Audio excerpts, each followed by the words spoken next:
Shalom, kali ini kita akan membahas tentang solider terhadap teman dan sahabat.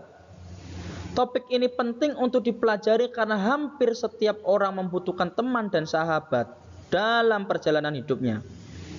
Dalam membina pertemanan dan persahabatan, solidaritas merupakan unsur yang amat penting.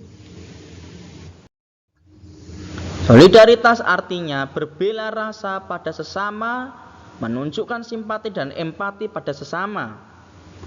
Tahukah kamu apa itu arti teman dan sahabat? Teman adalah seseorang yang kita kenal dan dapat kita ajak untuk melakukan banyak hal bersama-sama, baik belajar maupun bermain. Sedangkan sahabat adalah seseorang yang kita percayai untuk saling berbagi dan mencurahkan isi hati kita. Bahkan sahabat adalah orang yang kamu percaya untuk menyimpan rahasia yang tidak kamu beritahukan pada teman lainnya. Jadi di sini kita tahu bahwa ada perbedaan antara teman dan sahabat. Remaja suka berkelompok dan mereka sering mengidentifikasikan dirinya dalam kelompok. Dalam kondisi seperti ini terkadang makna solidaritas dipahami secara keliru. Seringkali tawuran ataupun perkelahian antar kelompok remaja dipicu oleh sikap solidaritas yang keliru. Antara lain, mereka cenderung membela temannya meskipun temannya bersalah. Pembelaan itu dipahami sebagai solidaritas bagi mereka. Nah, ini keliru. Kalau teman salah, ya teman itu harus dikasih tahu dia salah. Jangan dibela kalau dia salah. Ini akan membuat satu penyimpangan terhadap nilai-nilai hidup yang seharusnya ada dalam diri temanmu itu sendiri. Suatu kelak kalau temanmu ini melakukan kesalahan kepada orang lain dan dia tidak dekat dengan temannya, siapa yang akan tolong dia? Begitu. Pernahkah atau apakah kamu pernah melihat seseorang yang selalu menyendiri, tak pernah bicara ataupun berbagi dengan orang lain? Tentu orang itu pasti sangat kesepian.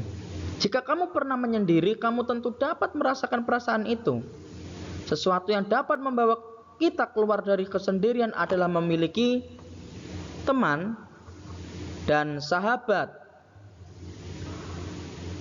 Tidak masalah berapa banyak teman atau sahabat yang kita miliki. Yang terpenting adalah bentuk pertemanan dan persahabatan itu. Ada berbagai jenis pertemanan. 1. Kenalan saja. Ya ini ya asal kenal begitu. Contoh ketika bertemu di bis, duduk bersebelahan, akhirnya kenalan, ya itu jadi teman. Ya teman di bis. Kedua, teman yang punya ikatan pertemanan. Nah ini levelnya di atasnya kenalan saja. Artinya sudah mulai saling belajar memahami, saling mengerti satu sama lain. Ketiga, teman di mana seseorang yang sering menghabiskan waktu bersama kamu. Ini sering disebut juga sahabat. Ya, yang sering menghabiskan waktu di saat susah, saat senang, ada masalah dan sebagainya, dia akan ada selalu untuk bersama kita.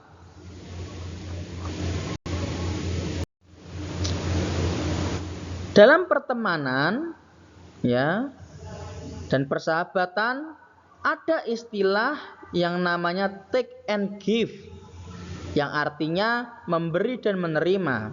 Maksudnya kamu memberi sesuatu padanya dan dia akan memberi sesuatu kepadamu. Sesuatu itu dapat apa saja, bisa berupa dukungan, bantuan, uang, pemikiran, tenaga, dan sebagainya. Jika pertemanan didasarkan hanya pada keinginan untuk menguasai seseorang ataupun untuk memenuhi kebutuhan kita, misalnya karena orang itu dapat kamu manfaatkan, ataupun orang mau berteman dengan kamu karena kamu dapat dimanfaatkannya, itu bukanlah pertemanan yang sehat dan baik. Pertemanan harus ada dasar take and give, saling memberi dan saling menerima. Konsep Alkitab tentang pertemanan. Sejak penciptaan Adam, Allah telah melihat bahwa manusia tidak dapat hidup seorang diri saja. Kemudian Ia menciptakan Hawa untuk mendampingi Adam. Allah bahkan melihat bahwa Adam dapat menjadi penolong yang sepadan dengan Adam. Penolong yang setara artinya penolong yang sepadan, yang sama sederajat. Jika Alkitab telah memberikan kesaksian bahwa manusia tidak dapat hidup seorang diri saja, itu berarti manusia memang dimungkinkan untuk memiliki hubungan personal atau pribadi dan sosial dengan orang lain. Manusia diberi kemampuan untuk membangun hubungan dengan sesama, bahkan saling tolong-menolong. Manusia disebut makhluk individu dan sosial. Dalam ilmu sosiologi, manusia disebut sebagai makhluk sosial dan individu. Artinya, manusia ada sebagai pribadi, seorang diri, sebagai dirinya sendiri, tetapi dalam kesendiriannya manusia membutuhkan orang lain. Jadi manusia memiliki kehidupan pribadi dan kehidupan sosial.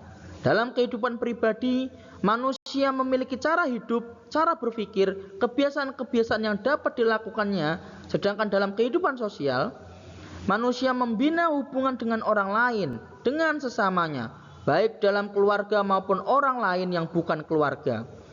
Manusia selalu membutuhkan orang lain dalam hidupnya. Contohnya, tiap orang membutuhkan ibu dan ayahnya supaya dapat lahir ke dunia. Kemudian dalam masa bertumbuh, manusia membutuhkan seseorang untuk membimbing, mendidik, dan menolongnya. Jadi semua manusia membutuhkan orang lain dalam hidupnya, termasuk pertemanan dan persahabatan. Nah, kita masuk dalam makna solidaritas. Kita akan mendalami makna ini. Dalam pergaulan sehari-hari, seseorang selalu membutuhkan orang lain sebagai teman untuk berbagi, turut merasakan apa yang dirasakannya, serta menyediakan diri untuk membantunya. Jika perlu ya, itulah yang disebut dengan solidaritas. Makna solidaritas adalah kebersamaan. Bahkan ada pepatah yang mengatakan, sahabat sejati baru nampak ketika kita mengalami kesulitan atau masa-masa sulit dalam hidup kita. Apakah sahabat akan selalu ada untuk kita? Nah, disitulah diuji persahabatan itu ketika memang ada kesulitan. Solidaritas kepada teman dan sahabat berbeda dengan mengambil alih tanggung jawab seseorang. Jadi peran seorang sahabat adalah menunjukkan simpati dan empati, tetapi tidak mengambil alih tanggung jawab pribadi. Solidaritas terhadap teman dan sahabat juga ada batasnya. Artinya harus dilihat apakah bantuan itu tepat dan berguna ataukah tidak. Misalnya, kalau sahabat punya kesulitan keuangan, maka bantuan yang diberikan haruslah yang bersifat menolong supaya mereka mampu berusaha sendiri. Seperti memberikan sedikit uang untuk berjualan kacang atau manisan supaya memperoleh uang untuk membeli alat tulis. Jadi istilahnya seperti diberikan modal. Nah, kita belajar tentang solidaritas itu dari Yesus. Yesus adalah sahabat sejati bagi murid-muridnya. Tuhan Yesus menunjukkan solidaritas bagi murid-muridnya dengan membela mereka dari serangan orang-orang Farisi. Ketika mereka mengecam murid-muridnya yang memetik gandum pada hari Sabat. Jadi, kalau memang sahabat itu berada dalam masalah yang memang disebabkan oleh orang lain, yaitu perlu dibela. Seperti Tuhan Yesus membela murid-muridnya karena diserang oleh orang-orang Farisi. Namun Tuhan Yesus juga menegur murid-muridnya ketika murid-muridnya salah. Kalau murid-murid Tuhan Yesus salah, tidak Tuhan Yesus bela, justru Tuhan tegur. Supaya apa? Supaya mereka bertobat dari kesalahannya, tidak mengulang kesalahannya lagi. Inilah disebut namanya solidaritas, saling membangun karakter, membangun mental, tidak menjatuhkan. Yesus menempatkan kebenaran dan berani berkata benar sebagai bagian penting dalam membangun dan memelihara persahabatan. Anak-anak, marilah kita belajar dari Tuhan Yesus yang dapat menempatkan dirinya di saat memang harus membela dan menegur. Demikian pembelajaran kita hari ini. Terima kasih. Tuhan Yesus memberkati.